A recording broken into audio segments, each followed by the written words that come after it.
Boa noite, pessoal, tudo bem com vocês? Então, hoje nós teremos o resumo do nosso conteúdo, assim como vocês me pediram, tá?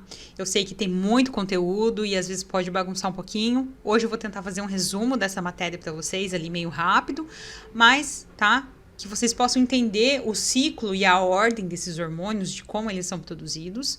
Eu sei que a gente veio de trás para frente, mas aqui a gente precisava, assim, debulhar delicadamente cada um desses hormônios nesses órgãos e ir até a fonte dele.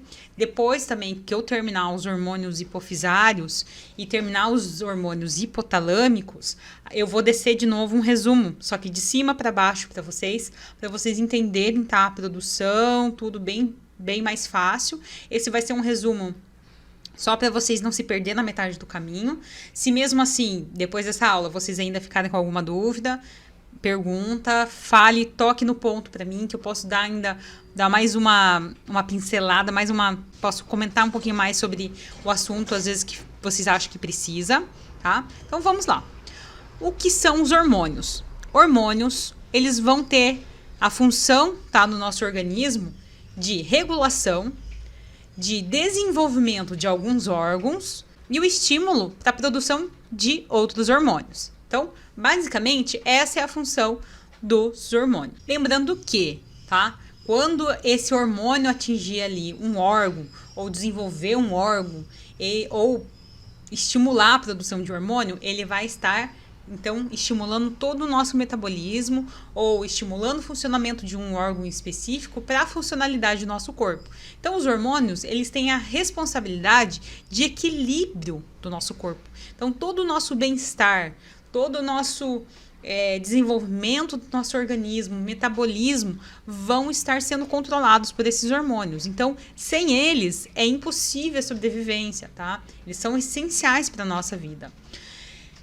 Nós vamos ter, então, esses hormônios estimuladores, eles vão ser produzidos lá no hipotálamo, e a gente vai estudar cada um deles ainda, tá? Como eu disse para vocês no início da aula, eu vou descer, depois que eu chegar neles lá em cima, eu vou descer com eles lá de cima até embaixo com vocês, para a gente, né, entender o processo bem certinho. E os hormônios hipofisários, que são o que a gente está vendo agora, e a gente vai ter os hormônios hipofisários da adenohipófise e da neurohipófise, e a gente só viu da adenohipófise até agora, tá? Mas não se preocupe que a gente vai estar vendo isso mais para frente da neurohipófise. Esses hormônios hipofisários, eles vão ser gerados por quem? Pelos hormônios produzidos lá no hipotálamo.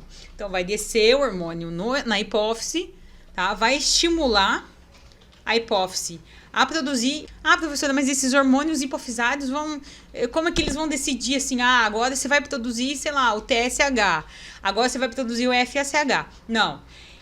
Eu só digo assim, hormônios estimuladores, para vocês não bagunçar muito a cabeça. Por quê? Cada hormônio produzido no hipotálamo vai ter a sua função de estimular um hormônio diferente na hipófise. Então, por exemplo, o hormônio X no hipotálamo vai desenvolver o hormônio Y na hipófise.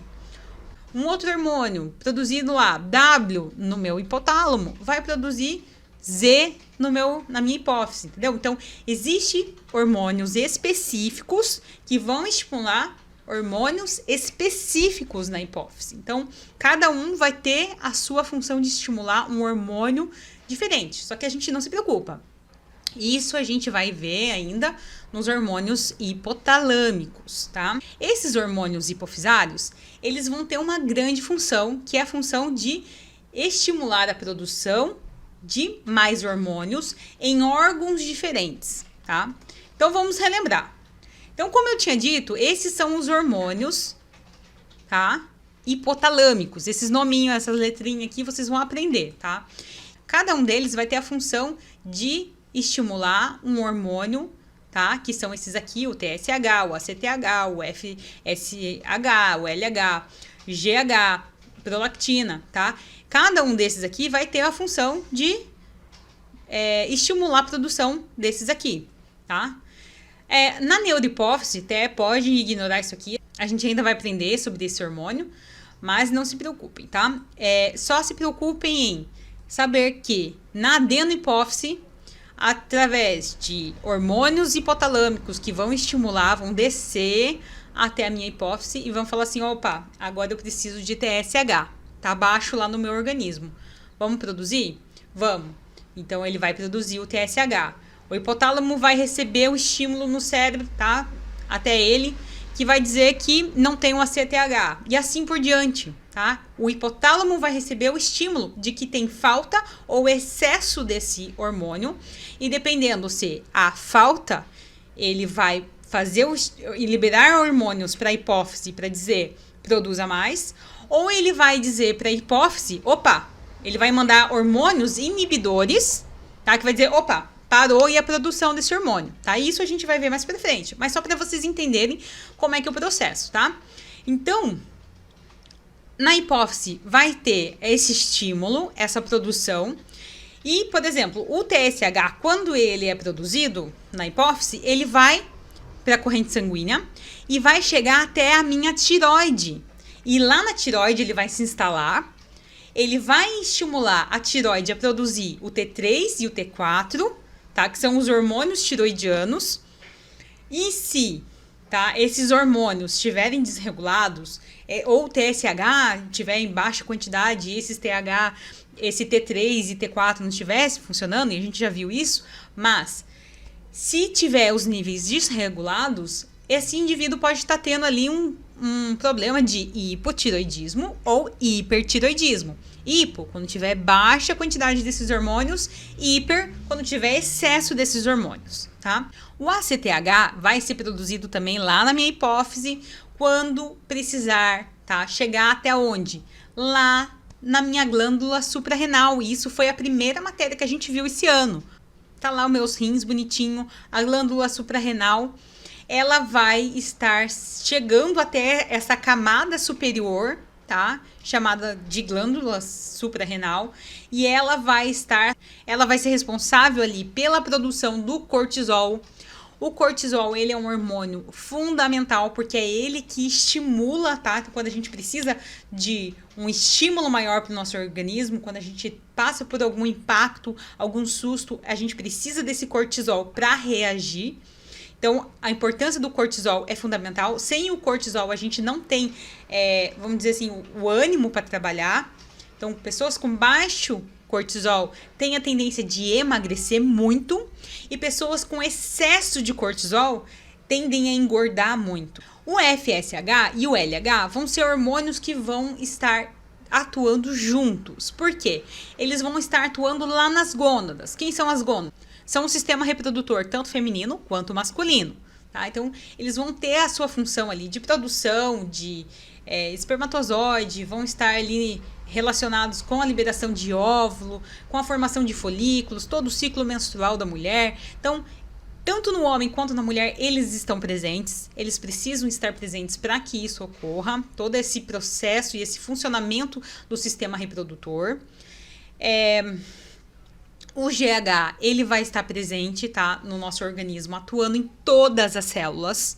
É o hormônio mais atuante no nosso organismo. Ele vai atingir todas as células, desde crescimento de celular, desenvolvimento ali dos nossos órgãos, tudo. Ele vai estar relacionado com o nosso corpo. Em específico está ali o osso, por quê? Ele é chamado de hormônio do crescimento, porque ele faz tudo crescer, ele faz tudo se desenvolver. Tá? Mas ele está em relacionamento porque os ossos, quando crescem, eles dão a estatura, né, para o ser humano. Então, por isso o hormônio do crescimento. A prolactina, ela é um hormônio que vai estar atuando principalmente nas mamas, mas, obviamente, os homens também têm. Ainda existem muitos estudos sobre realmente a funcionalidade da prolactina, mas sabe-se que existe sim mais funções para ela, porque ela está presente nos homens, está em uma quantidade, né, razoável, assim como praticamente está nas mulheres. E a sua função no homem não é de produção de leite nas mamas, né? A prolactina, ela está atuando tanto no homem quanto na mulher em diversas funções. A prolactina também está relacionada ao aumento das mamas, também está relacionada à fertilidade, então ela tem diversas funções. Nas próximas aulas, a gente vai estar vendo sobre a neurohipófise, qual é a sua função no nosso organismo, por que, né, ela no que ela atua, que hormônios ela é estimulada.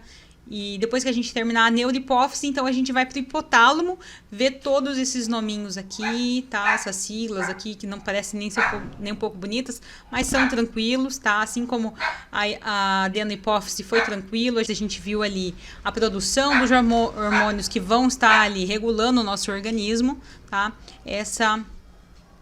O hipotálamo também vai estar responsável para que esses hormônios da adeno e da neurohipófise estejam sendo secretados. Então, pessoal, essa foi nossa aula de hoje. Espero que vocês tenham entendido. Foi um resumão bem rápido para vocês, mas se ficou, gente, algum ponto que vocês gostariam que eu esclarecesse mais, tá? Me avisa que eu posso estar esclarecendo. No começo das nossas primeiras aulas, a gente viu ali o suprarrenal e a tireoide. E basicamente, tá? Tudo que a gente viu agora nos hormônios hipotalâmicos já foi um resumo daquelas aulas. Então, o que realmente vocês têm que saber é isso, essa produção, como é que esses hormônios são produzidos, qual a importância deles no nosso organismo. Mas se ficou algum ponto que vocês gostariam, professora, dá mais uma reforçada nisso aqui, gostaria que assim debulhasse um pouquinho mais, eu debulho na próxima aula. Posso pegar aqui de cada hormônio de novo, tá? E dar uma debulhada, um resumão deles, tá? Fica ali do critério de vocês. Se vocês acharam que essa aula foi o suficiente para dar esse resumão, beleza. Mas se não, me avisa que a gente pode fazer um resumo um pouquinho mais caprichado em relação a cada um desses hormônios aqui, ok? Pessoal, é isso. Fico com vocês até o restante dessa aula. Um bom restante de aula para vocês e uma boa noite.